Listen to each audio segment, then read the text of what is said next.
the chat window up. Sorry, guys. Hey, Ducky, good morning. Hi, Rylea Burns.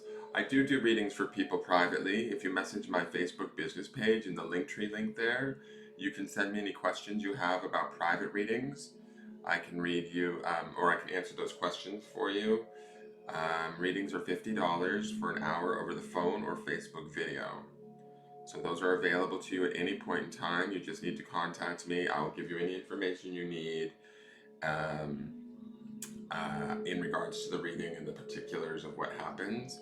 And then you can make a decision, and then we would schedule a time depending on time zones and all of that, where you are and where I am, and we pick a scheduled time to meet over the phone or over Facebook video, whichever is preferable for you. So that does happen. So thank you for asking, and welcome, and good morning.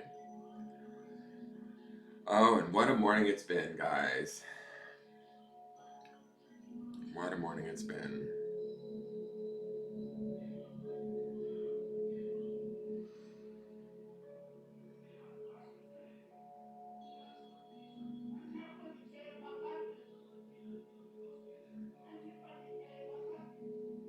I think he's talking to the TV. I might have to step out for a moment just to check on my brother and make sure that he's okay. I think he's talking to the TV. I have him watching shark programming, like more nature-based shark programming. I've realized that the shark movies I think are too scary for him. So more of like the Discovery Channel stuff he can handle. It's more friendly and less like shark attack, bloody, gory. He likes this stuff, but I think that it's not good for him. So I've been having him watch programming on nature where he gets to see the animals, which I know he loves. And it keeps it a little less violent, a little more based in actual natural behaviors of animals. And he seems to be taking to it, so that's good. Because I think that the violence was a little bit too much. He was just really like shark movie, shark movie, shark movie, and I kept letting him watch these horrible, like Sharknado, and he was loving them, but I don't think they're good for him. He has, I'm not sure what his disability is. I don't even like saying disability, but I'm not sure. I'm not sure of a lot of things right now. Let's just say that. I'm doing the best I can right now. I'm visiting with him, and it's been a lovely visit, and he's a lovely soul. He's a very sweet man, and I just want to keep him happy, but I also want to not have him be nervous. And I think the nervousness of the scary shark movies is what he likes, but I don't think it's good for him. And so I've been trying to keep it to more like natural planet videos and stuff like that, which he seems to be watching. I tried to put on like a Jurassic World or something the other night, and he just wasn't having it. He was like, I'm going to bed. So he knows what he wants, and he certainly doesn't stick around if he's not interested. Like cartoons sort of grab his attention, but not very much well. It really has to be something that's interesting to him. There's particular cartoons he really likes, and then others he's just like, meh. So it's a constant kind of guessing game. And then also, it's like being a parent. I've never been a parent before except to fur babies. And so to me, this has been a lot to navigate because it's like sort of being a parent to somebody that can speak back to you, that can have an opinion, that can tell you, yes, I want this, no, I don't. A dog can certainly do that, but they'll just like maybe not eat their bowl of food or something. It's been an interesting growth experience for me. And then to not, to make it even harder, if any of you watched yesterday's forecast, my mother and I are kind of at odds right now, and I know that she doesn't want me sharing about this because she made that very clear to me last night via text messages about how upset she was that I shared her personal information on my forecast. But I have to say this, and I'm going to say this, I don't know that she's watching, I don't care if she's watching, to be honest. The things that I stated yesterday were my feelings because this is my forecast. And facts in her life have affected me. And And that's the truth. And so I have a right to speak about how those facts or those happenings in her life played out and affected me as an adult male now in my life. I feel justified in speaking about those things. And it's funny to me because when I was thinking about it this morning, in fear of getting onto my own forecast and doing my own business, for fear of upsetting her, I don't mean any malice in what I'm talking about. I'm trying to sort through my own feelings around things. But last night when I was being told to go kill it wasn't to go kill myself. I was told on 3 separate occasions by my mother to go drop dead in text messages. And I understand that that's meant from a place of anger, that she's angry with me, but that's not easy to hear. But it's also not mine to hide. And what I'm realizing as I get older is that there's this relationship between abusers and the abused where they want you to keep it secret. And I'm not calling my mom an abuser, and she's not going to hear this even if she's watching this, because she goes straight to that, how dare you say that? And she gets so upset and so caught in her ego, and her ego is very fragile. That's who she is. But she gets very, if you even say the slightest critical thing to her or something slightly different than what she thinks it needs to be, she shuts down and then she becomes extremely vicious. And last night I received a lot of viciousness from her. And there was points, I'm not going to say I'm innocent. There was one point where I texted back to her. I said, well, now you've successfully let go of one son and now you're letting go of another. But my life is really being turned upside down right now. Not upside down, I wouldn't say that, because I feel like I have a clarity about this. I have an understanding that I don't want her to talk to me this way anymore. She doesn't get the right to. And the thing is that she has a problem with me sharing about this because she doesn't want strangers to know what she does and how she does it, because she knows somewhere deep down inside of her that it's wrong. That's the truth. That's sort of like the whole Me Too movement, right? Like, God forbid we should have started to talk about the abuse that was happening in the entertainment industry. And I'm not saying my mom's a bad person. And I want you to hear that, Mom, if you're listening. I don't think you're a bad person. I think you did the best you could with what you got. And I think that my grandmother was probably worse to you than you were ever to me. But the truth of the matter is being told to drop dead 3 times last night was hurtful. It was inappropriate, it was hurtful, and it was not fair. And it got to the point where I got in the car and I drove over to her house because I was like, are you serious? Are we really at this point? She told me in a message, I have to share this because to me, the thing is when I sit with it alone, I feel crazy. Like, I feel like, is this for real? This is supposed to be my mom. This is supposed to be the one source of love I have in the world.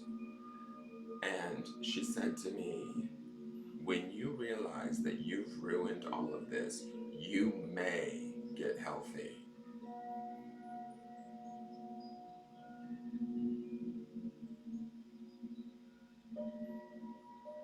Yet she's also told me in the conversation previously to drop dead 3 times. Yet I may get healthy. And this is what gaslighting is. This is what narcissists do to empaths, to gaslight them, to make them feel like they're at fault, to make them feel that they're crazy, to make them feel that they've done something wrong, when in all actuality, it's not true. And this is what I'm realizing I don't want to have happen in my life anymore. She's going to be mad that I'm sharing about this, I know that, but I'm not saying anything bad about her. I'm not saying anything that she hasn't said about me. I don't necessarily think that she is an abuser, a conscious abuser, but I think that what she says and what comes out of her mouth in texts is abusive. And I think that in her anger, she feels justified in that. And then she tells me that I may heal once I realize I ruined this trip for her. I'm the one cleaning up poop off of the bathroom floor every morning with Paul. I'm the one feeding him every day. Has she called me once to ask how he's doing? Has she set aside her emotions once to check in on her own son? No. And the thing is what I think about this morning, and I could be wrong. I will say this left and right. I could be very, very wrong about this, but I think that my mother is using me and this incident as a scapegoat so she can escape having to be responsible for dealing with her emotions around her sadness about Paul. That's my truth. That's what I think is going on. I could be wrong, and I can completely admit that, but I think that this has gone on far too long. I went over to her house last night, and she literally threatened to call the police on me. And when I had a key to her door because I used to go over and let her dogs out, they had keys to my door also. When I was knocking on the door and she was screaming in her chair, "Go the fuck away! Go away!" It just spoke to me about the levels of fear and anger that she's in that are so deeper than this situation requires, that there's something deeper going on inside of her that she's maybe not even aware of or that she can't touch on.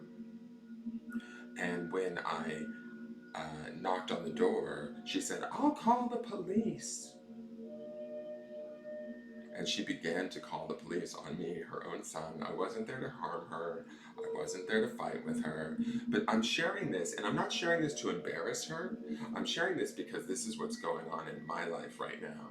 And the reason why I'm sharing this is because I'm here to help you guys to feel better about your lives, to understand that hard times happen and we have to find the best way through it. And sometimes when things like this happen to me, I feel confused. This is my mom. My dad is dead. I have no siblings. This is my only source of support, my only source of love, and it has not always been good. And I don't mean that as a criticism if my mom is listening, but if she isn't listening, I don't mean that as a criticism. I understand as an adult she did the best that she could, but it was not always good enough. That's just the truth. She knows that too. She has apologized to me for that over the years. She has been very sad about that. I'm not trying to create more sadness for her, but the truth of the matter is I'm not going to allow her to hurt me anymore. I didn't ruin anything. I had stomach surgery. I flew halfway across the country and back in a day to bring her son to her, who she now refuses to see because her ego is so fragile and her anger is so strong that she went to the trouble of changing her locks yesterday. She screamed at me when I went to use the key to try and go into the house because I just wanted to look her in the eye and say, like, "Are you serious? Like, what is going on?" Because this texting had been going on back and forth all night long. And I was like, "What is going on? We have a guest here. You have your son here. Spend time with him." She won't do it. And I think that there's something deeper there. I think that there's a bigger fear there. And if I'm wrong, she'll tell me about it today in text. Trust me. She'll probably tell me to drop dead a few more times. She said at one point, "Your meds are slipping." "Oh no, your slip is showing. You better take your meds." That's my mom, guys.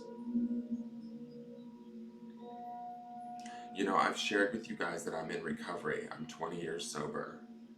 Part of the reason why I use so many drugs when I did was because I have really fucked up past history with family on both sides of my family. I'm not blaming it all on my mom. I have fucked up stuff with my dad too that hurts me very deeply. But at this point, at 46 years old, when I'm trying to do the right thing and then I'm being told that it's my problem, that I ruined everything, that I did the wrong thing, when I'm the one over here feeding Paul, cleaning up after Paul, loving on Paul, and I'm being told that I didn't do it right by her, something's sick, something's wrong. Something's very, very wrong. So if I have any other empaths in here watching this right now, she said some comment to me about my 10 fans. I'll say, here's the thing, what I will do, and she's gonna hate this too, but it's not my worry to worry about what she hates anymore, because this is the things that she does to me in secret, and then she doesn't want me to talk about. She's mad that I contacted my aunt. I contacted my aunt because I have an adult person with disabilities in my house that I have no idea how to take care of. And I have my mom, who's a nurse, who won't speak to me right now, who won't take 15 minutes to get out of her own pride and come over here and help me and check on him and let me know that I'm doing things correctly and visit with him and do all of that stuff. She's unwilling to do that because she's in her own ego and anger. So I reached out to my aunt, who my mom is angry at. My aunt is also a nurse and has spent time with Paul and is more familiar with Paul than me or my mom.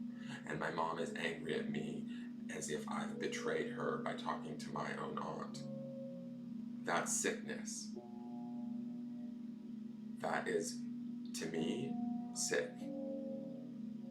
That's exactly what my grandmother used to do to her and my aunt when they were kids, that my mom has complained about her whole life, that I lived through the fallout of that, through my mom's alcoholism, my own mom's own pain, my mom's own sadness. And the truth is, guys, I'm not sharing this to embarrass her, but it's the truth.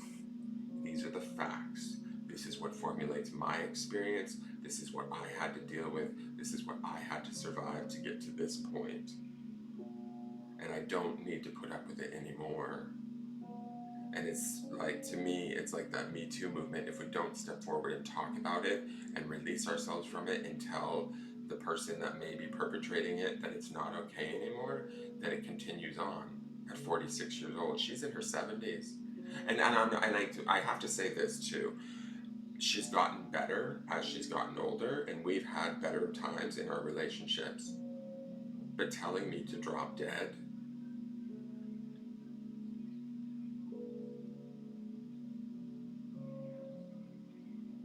I don't know a mom that does that to their kid. And she didn't say it once. She said it 3 times.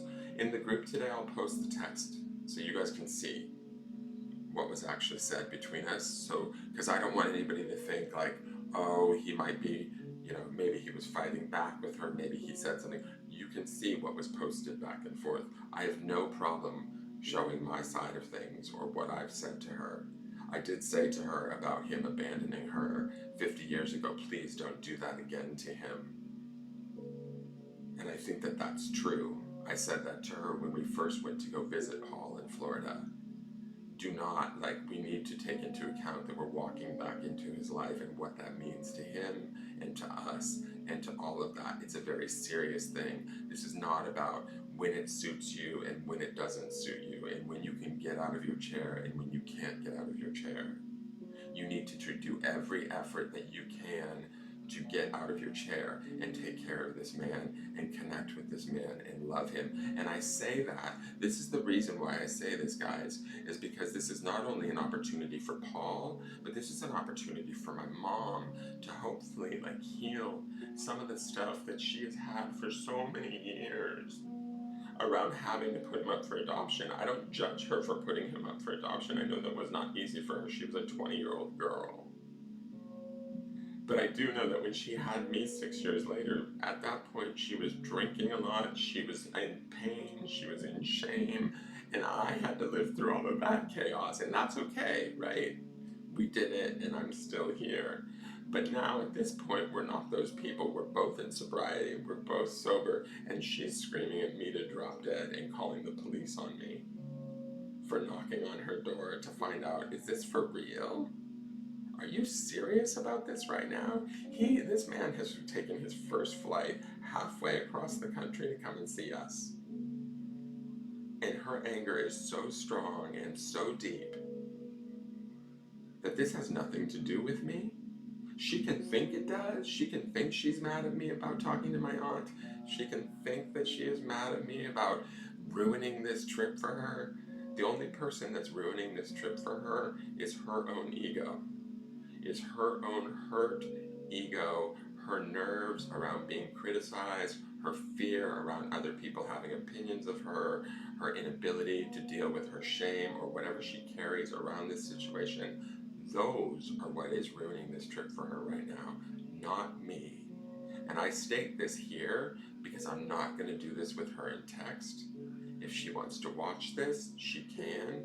I state this here because I know that there's other empaths that watch this broadcast that probably know exactly what I'm talking about with their own parents or their own boyfriends, girlfriends, sisters, brothers, whoever the narcissist is in your life, whoever the self-centered person is in your life, whoever the person is that negates you or tells you that they know who you are better than you know who you are, we need to stop listening to them and let them go.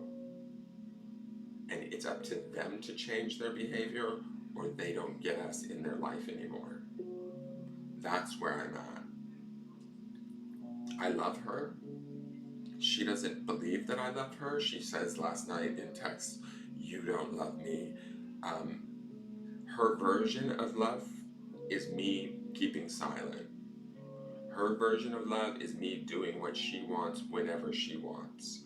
That's what she equates to love. That's not love.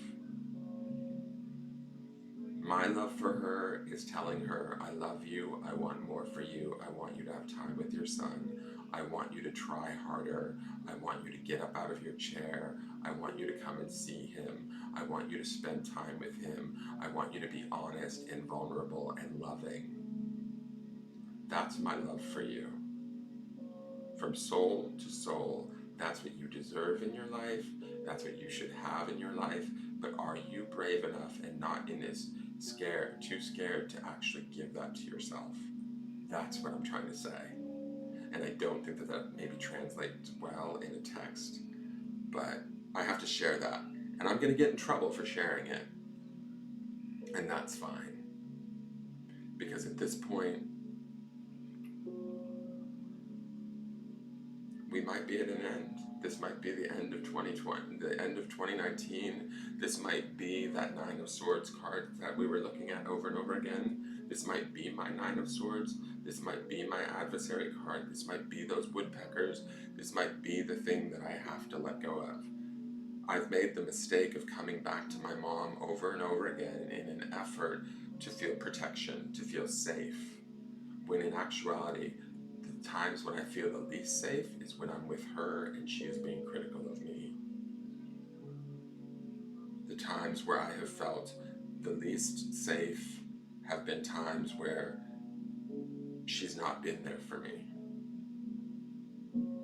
So it's up to me now as an adult to seek out what I need for myself and no longer allow this to happen. And I only share this because this is my experience. And if I don't share this, I feel like, how do I help you guys, right? How do I get honest with you guys and tell you guys that, you know what, even as doing this sort of work and offering readings and talking about the brighter side of life and focus on the positive and all of that, how do I honestly practice what I preach? Well, this is me honestly practicing what I preach. And this is the bright side for me. This is the realization, this is the reality that this is not mine. This argument that she and I are having is not mine. I did everything within my power. I spent money. I did everything that I needed to do to not let Paul down. She, on the other hand, does not have a problem letting Paul down. She, on the other hand, does not have a problem telling me to drop dead. We are two different people. And the more that I spend time around her and when we argue like this, and the more I see how we operate within situations, the more I understand that we're not the same person.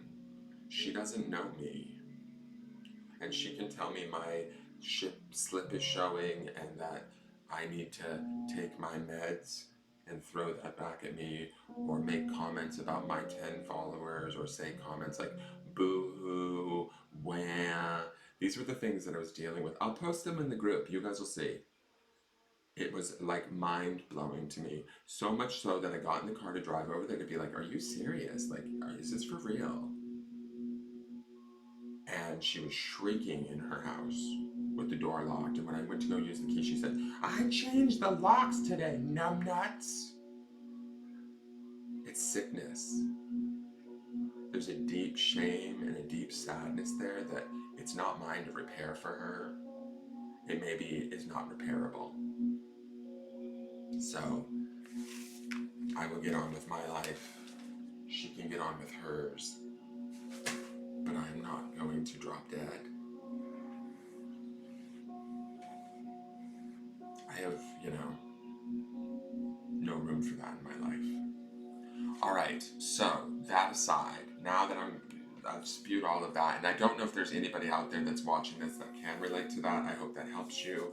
I hope that helps you to understand that, some of us, even me, who sits here with angel wings and tries to say, oh, be positive and this, that, and the other. My life is not always positive. My life is not always perfect. I don't always have all of the answers. And I certainly don't always have all of her answers. I don't want to sit here and sound as self-righteous as if I do, but I worry about her.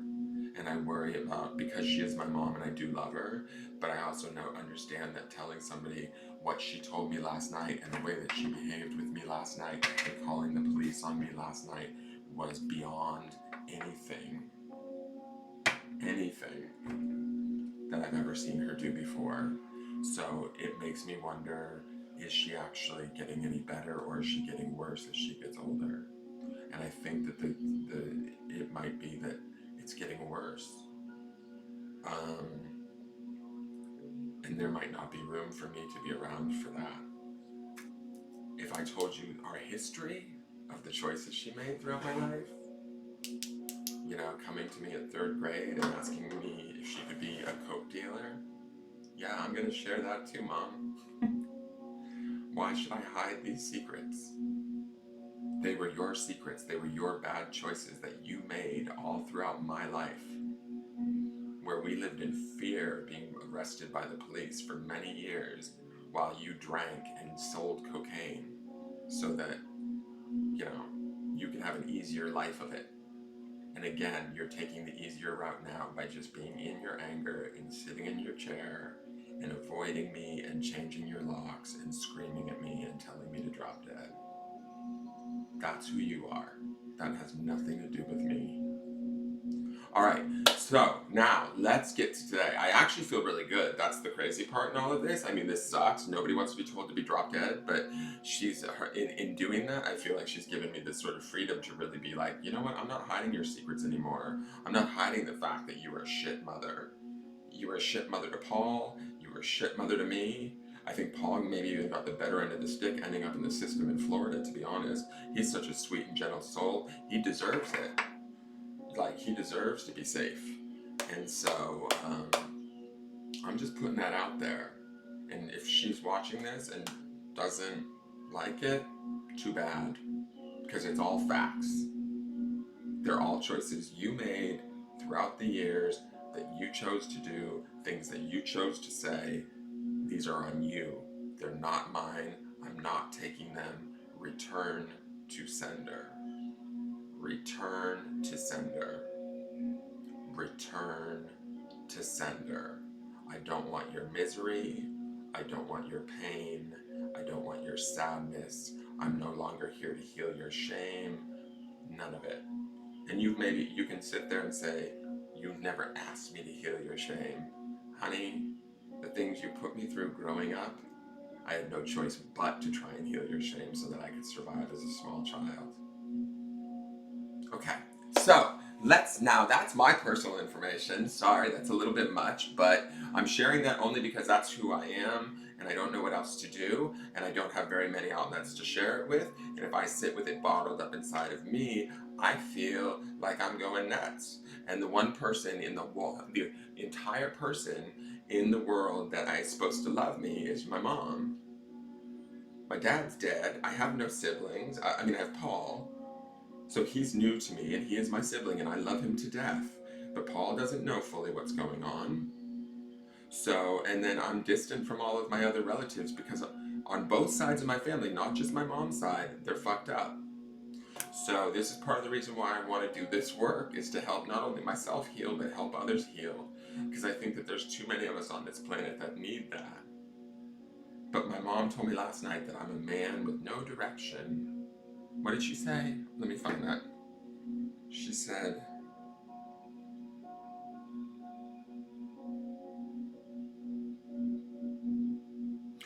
you created this. When you figure that out, you may get healthy.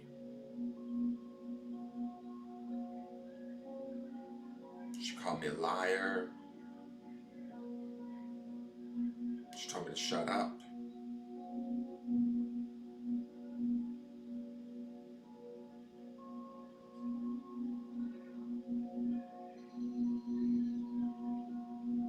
And she's really angry that I talked to my aunt. Really, really angry. And that's because she just doesn't want me doing anything she doesn't want me to do. She had me block my aunt the other night at dinner, and I didn't want to, but I did it because I did it for my mom, because I'm worried about my mom being sad. But that's why should I shorten my relationship or cut off my relationships to people to make her feel better? Because she's a narcissist. Because what she wants goes. Tomorrow is a fresh start, Ducky, it's true. I'm sharing this I'm sharing this because I don't care anymore. This is the reality of my life. You guys want to know me? I come on every day. You want to know what from where I speak, from what authority I speak from? Well, maybe I don't speak from any authority, but this is my experience. These are the things that I've dealt with most of my life. So this is where hopefully I can help you guys through situations I'm still figuring out through my own. You know, I've asked my spirit guides, my angels, whatever, God, whoever, the ascended masters, to come in and help me with guidance with this one. And I really don't see any way around this other than putting light on all of it. I'm not going to be told to drop dead by my mother, by the person who brought me into the world, who probably, to be honest, didn't deserve me. She certainly, I don't even know that she deserves Paul at this point. All right, let's get into the forecast for the end of the year, right? Let's end up. We're ending out with a bang, guys. And Jen Nichols, I want to say this. Thank you for sending me that article. I read that article and it really rang true. So thank you for that article that you sent me. I'm tired of crying, guys. And I'm tired of stepping on eggshells, not knowing what's the right thing to do and what's not the right thing to do. And I know what's not right is what she says to me. And I know what's not right is the fact that she's not willing to come and see Paul. I know that hurts her as much as it hurts me. And I know that she's fucking making the wrong decisions yet again. She's made wrong decisions throughout my whole life. I've watched her do it. And the thing is, like, I love her still. That's the crazy part in all this, is I love her still. And I want her to not make the wrong decisions. And I want her and I to be better. But I don't know that that's ever gonna happen. Ah! Anyways, thank God Paul's watching TV. Okay.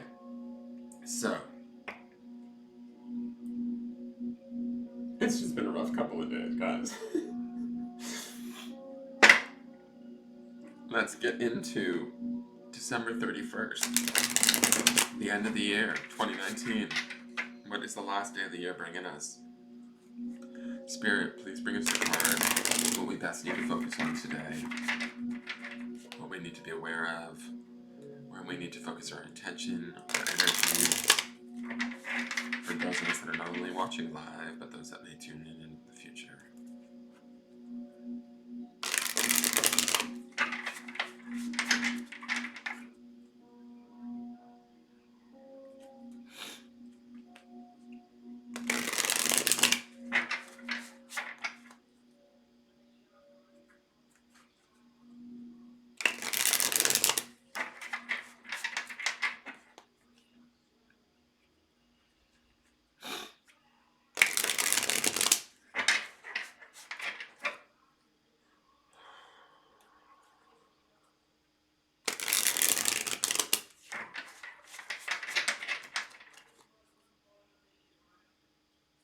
I can't believe we're entering a new year. I'm excited. I have to make sure But I take my meds so my slip doesn't show. I'm gonna switch the camera around, you guys. Oh my god. So the Ten of Pentacles is back. This is wealth and success. Again, I feel like this is us crawling. I'm pulling 3 cards right now. The Tower. Interesting. And then we have the Nine of Cups. Wishes fulfilled. Okay. Because that Ten of Pentacles is just going to drive me nuts because it was up for yesterday. I'm going to talk about this. The Ten of Pentacles, to me, is this. It's like this praying mantis. I'm not sure. It's the what is this word? Dipthophemera femerata. Okay. The Ten of Cups is wealth and success. That's what it says down there at the bottom. It always represents abundance, completion of cycles, this beautiful sort of idea of having the things that we want, having worked hard for them. But this stick bug on this card, it always makes me feel like even though we might have completed out 2019 and we maybe have some of the things that we want, maybe the rewards aren't so towards our benefit, or we don't feel as reinvigorated by those rewards as we thought we would. I think that this card is telling us to remind ourselves that we are wealthy, that we are successful, that things are okay, that they're better than we think that they are. Just to trust in that and to know that. Pentacles deals with the idea of money, material wealth, gain in the sense of career, relationships, those sort of things. So if we felt like we've had a rough year dealing with those issues, at this point, this Ten of Pentacles feels like if we're not already receiving that wealth and that success, if we're not already sort of feeling that, then we need to start to acknowledge that we're coming to a completion with whatever lack we've maybe have been feeling in 2019, and we're starting to move forward, and that abundance is, if it's not already here, it's en route, or if we can't see it, we need to sort of find focus for it. Okay. um, Excuse me, I need a sip of coffee. uh, to me, again, it's a beautiful card. It's a wonderful card. It's all about wealth and prosperity, or wealth and success. So stay focused on those ideas of the things that you've accomplished, the things that you can accomplish, the things that you want to accomplish as we move forward. Because I feel like this Ten of Pentacles showing up 2 days in a row is telling us that it's out there for us, even if we might feel a little bit bedraggled, even if we might feel like our ass is being dragged through the mud right now. Mine certainly feels that way. I don't know about any of you, but um, I feel like the slenderness of this bug, I'm not even sure if this is like a praying mantis or whatever, but it feels like the slenderness of this bug feels like we might be at our bare bones minimum. Some of us might feel like, damn, it was a hard year, or damn, that was a struggle to get to where we're getting, but we're getting there, right? And this 10 signifies sort of the completion of the getting of there, and the opportunities sort of allowing them in, or acknowledging them, seeking them out, finding them, and owning them. Now, the interesting thing to me, because we got this Ten of Pentacles in 2 days in a row, I pulled a couple extra cards just to kind of get further information on it. We have this Tower card in the center. This is a little, the Tower is not always the card that we want to see. It's got these owls here that are sort of laying on the ground. And owls represent wisdom.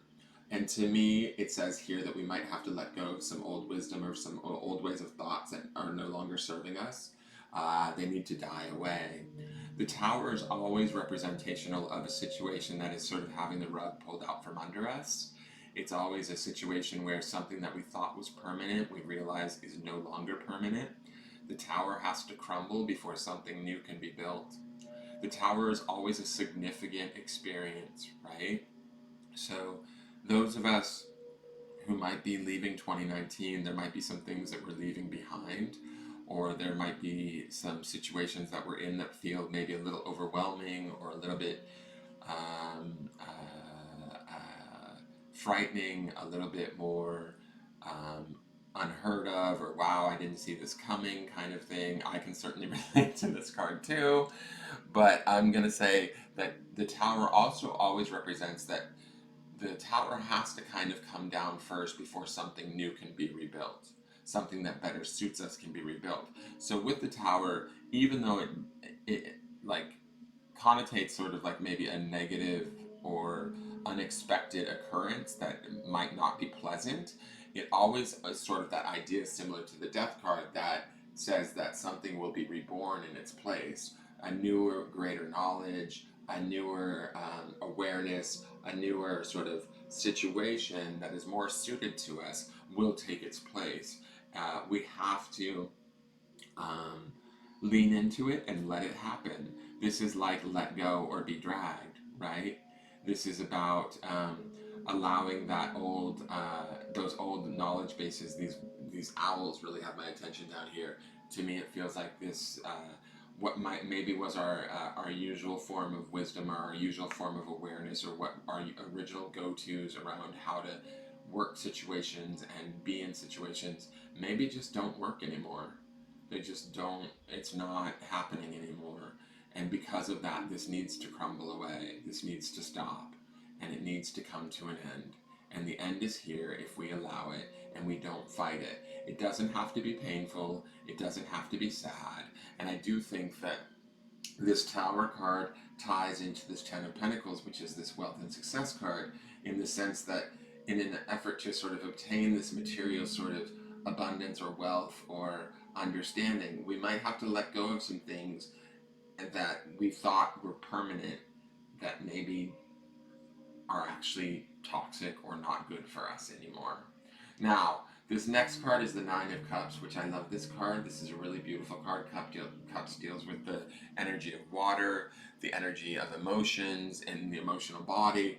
And the words down below here is wishes fulfilled, right? It's always the wishes fulfilled card. And so to me, this feels like, what is it that we want, right? We might have to let go of some things that we thought we needed, or some things that we thought were going to be permanent, or some things that we thought were sort of the stable ground with which we walked on. But we need to let go of those things. We need to sort of separate ourselves, ease into it, allow that change to take place, however significant it may be, or however painful it might feel. If we ease into it, we allow it, I believe that there's new growth here, there's new beauty here, there's wishes to be fulfilled, there's opportunities to be had here, emotionally, first and foremost. But also there's a beauty to this card, there's a strength to this card, there's a renewal to this card. It almost feels like this bug is sort of stark and dragging its ass in from 2019. These flowers are sort of the reblooming of that. We have the Ten of Pentacles is no joke when it comes to abundance, success, that sort of a thing. So we have this beautiful like wishes fulfilled on an emotional level, and we have this beautiful Ten of Pentacles happening on a material level. But in the midst of all of this is this tower, right, where shit is falling apart, guys. And that's okay. We need to let it fall apart. Whatever's not working for us, we need to acknowledge it, thank it, and let it pass. Let it fall to the ground and know that we can sort of create the abundance, not only materially, but emotionally, and have our wishes fulfilled as we let go of some of these old patterns, old situations, old relationships, old ways of communicating that are no longer serving us, that are just bringing us nothing but pain, storm, doom, and gloom.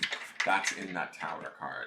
I swear to God, try and do this reading and take myself out of it, but I can fucking fully see this reading and what it's saying to me personally in my life.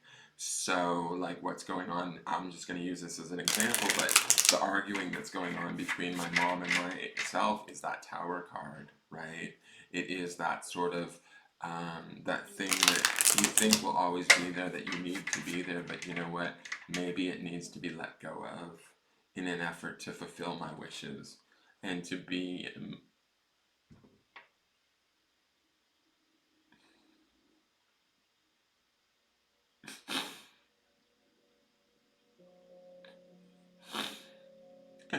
emotionally stable. Not that I'm not emotionally stable, emotionally unstable, but like to be able to feel loved.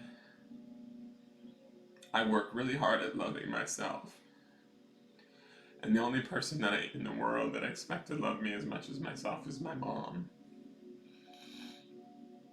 And sometimes I don't feel like I get that, and I've felt that a lot throughout different periods of my life, and I'm not saying it's always that way.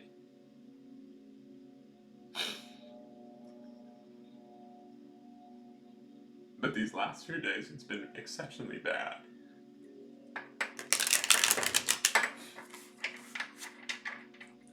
And you want to think that with history and time, that those things will get better, and maybe sometimes this is as good as it gets, right?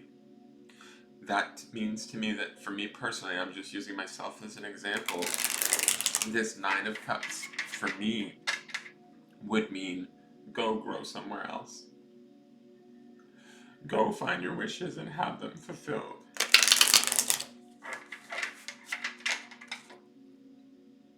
You have the power to do this. And so if any of you are having a hard time with the situation where you don't feel like you can walk away, or that the situation is too sort of important, or maybe it's a marriage, maybe it's a job, maybe it's a parent or a relationship with a sibling, whatever it is where you feel like I can't walk away, I love them or whatever, yet they hurt me, maybe this is time.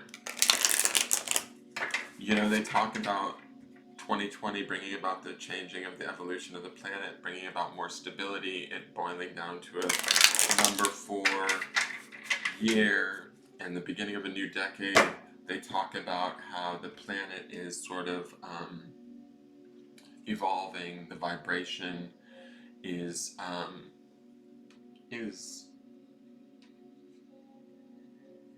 changing. And with that, things are going to naturally fall apart. Like they're going to naturally sort of, like how magnets come together and then sort of repel each other at the same time. So maybe that's what needs to happen for some of us in some of our situations, so that we can bloom and grow like that Nine of Cups, so that we can have the joy and the wealth and the abundance that we see in that Ten of Pentacles. Now, this first card is vulnerability inspires me.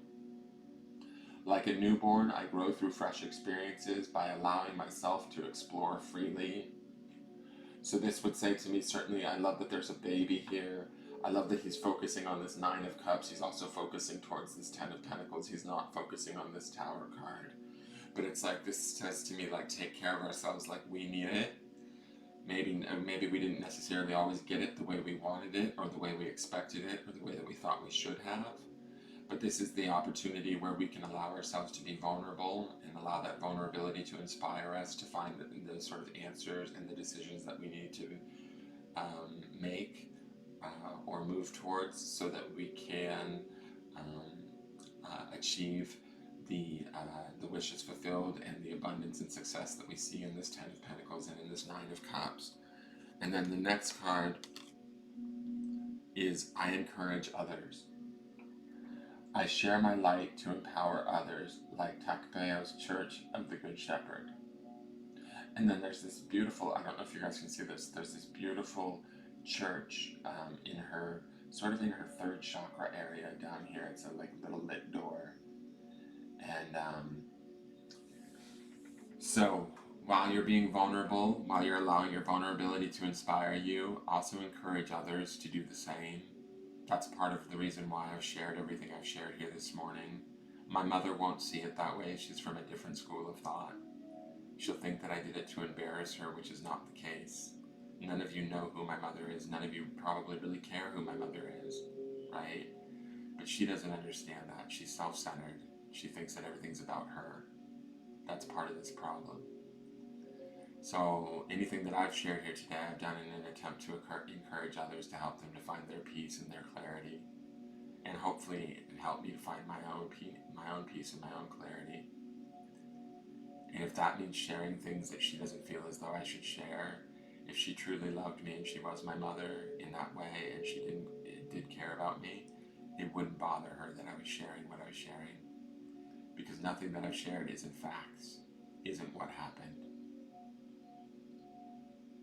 So I suggest you guys do the same. Be the light that's in that church, sort of in that woman's body. You know, encourage others to sort of find their answers, find their growth, find their peace, find their a way to sort of almost baby themselves and take care of themselves in a way that sort of nurtures themselves and brings themselves forward into 2020 um, in a way that's um, peaceful and ready to receive the abundance and the wishes fulfilled that we see in that Ten of Pentacles and that Nine of Cups. Now let me go to the grounding stone really quick. The grounding stone is always a stone.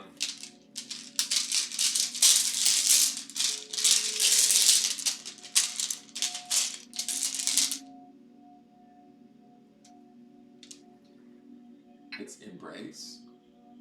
Will it stand up today? It's probably not going to stand up. So well rounded. It's going to stand a little crooked, but the word is embrace. So it makes me think of not only embracing ourselves, especially with that baby and that vulnerability inspires me card, like taking care of ourselves and embracing ourselves, but like also, you know, acknowledging the good things in our lives and embracing those, acknowledging the good qualities about ourselves and embracing those, building upon those, loving those, grounding in those, embrace those that you love, right? Embrace the aspects of your life that are blessed. Focus on those things today. Find those sort of successes. That's this Ten of Pentacles. Find those sort of wishes fulfilled in this Nine of Cups card today. If there is any sort of a tower moment or anything feels out of control or like it's slipping away or things are shifting in a direction that you don't want them to, lean into it and know that maybe it just might very well be the universe taking care of you in an effort to protect you versus you know, allow further harm to happen. I am going to say this, embrace that, whatever that may be, okay? The two stones that we had this week were promise and clarity. And I want to say this too, with that tower card in the center of this spread, which is Major Arcana, which packs a sort of a bigger punch. We also had, remember in the weekly on Sunday, we had the Seven of Cups, which was temptation, but then we also had that judgment card, and then we had the justice card. So there is some stuff going on, whether it's for me or for other people out there. There are situations that we're dealing with that, although they might feel unpleasant because of this tower card showing up today, if we work our way through them and we hold ourselves carefully, we embrace ourselves, we honor our vulnerability, we encourage others around us that we can trust and that we love, and we do the best that we know how, we will be able to weather this tower situation. We will be able to get to that judgment card by midweek, and we will be able to get to that justice card by the end of the week, which to me, quite frankly, is a very powerful set of cards to be going through this week. So be prepared, guys. Not that you're not. I don't think that these cards right now are indicating that anybody's ill prepared for this. But my suggestion is just prepare yourself for some shifts and changes this week if these things are happening for you. Okay?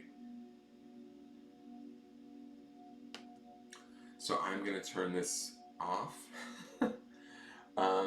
I don't even know what day it is. I switched my calendars to this new Bulldog calendar, which I absolutely love. He's super cute.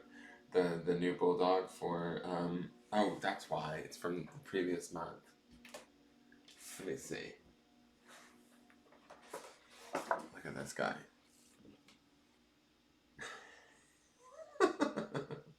He's so cute. So, here we go. We are at the 31st, so Wednesday, tomorrow night is Wednesday. I'm not sure if I'm going to do a charming.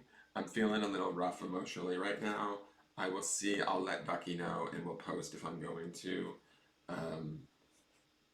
And possibly Friday, I don't know. Paul has to go back on Monday the 6th. I'm going to fly him back. But I have to arrange dog sitters and all of that sort of stuff to figure stuff out. Or I'm going to drive him back with the dogs in the truck. I'm trying to make that decision as to what's best. But and I'll just eat the cost of the plane tickets. So I'm gonna not probably do a charming on Wednesday night, tomorrow night. Okay, I'm just letting you guys know that. And I will see you guys tomorrow morning for the forecast. All right, take care. Bye.